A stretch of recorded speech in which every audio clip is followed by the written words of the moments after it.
So let me start first. How will it help? We already know that there's a challenge in the number of experts. We already know that not everyone can afford. So with that, we try to solve that problem, made available by tech. I'm very vocal also telling everyone that Mylo, it's not a magic bullet. It's not a one solution to everything, right? But while waiting, may magagawa na. So that's the point of Mylo. And I always tell everyone, gold standard, get diagnosed, speech therapist, occupational therapist. So, yeah, that's my answer to that question. Hello. So, diba, like I said, there are so many new findings all the time about so many different things in the world, so including the topic of autism and how we can help individuals manage their challenges. So, we want to explore all the different ways na pwede nating matugunan yung mga different needs. And even if there's still, not extensive research with regard to this, but there is research about video modeling and why it's effective. So for example, just to make it more relatable, di ba tayo, pag we want to learn how to do something, sometimes you go to YouTube and look for a tutorial, kesa na magpaturo ka kay mommy or magpaturo ka kay daddy. Why? Because when you use videos, it's like your own pace of learning. You can go back to it, pwede mong ulit-ulitin yung parts na, parang hindi ko masyado na-get yun, ulitin ko yun.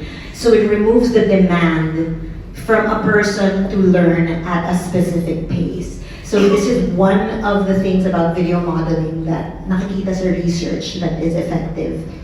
And because hindi naman natin masasabi na this is not, we are not saying that this is going to work for everyone, but at the same time, how can you say that it's not going to work for many? So that's why it's something that I think is important to be explored.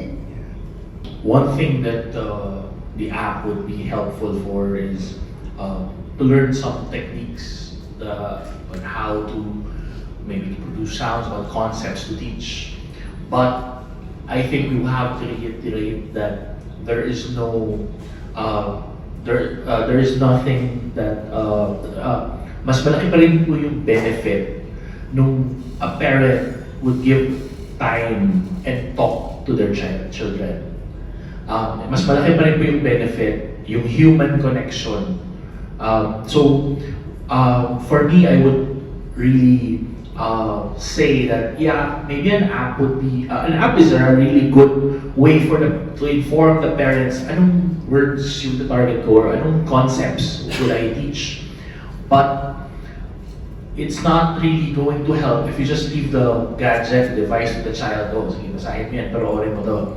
It's something that should be used by both the child and the parent in order for them to really get all of the benefit. At the same time, wala rin pong kapalit yung therapy talaga. Because the therapy offers a human connection as well. That's one thing that will really help. But I agree with Teacher K who mentioned yung sa video modeling. It's really helpful then. But there are also limitations to it that could be augmented or supported when the parent is really taking the time to teach the child, taking the time to interact with the child, and taking the time to use the app to know anong words to, anong concepts, how will I teach the child to say this or say sounds. Yun po yung pinaka malaking tulong. But there's a lot, since sabi nga natin, you see one awesome child and you haven't seen all of them. You just saw one.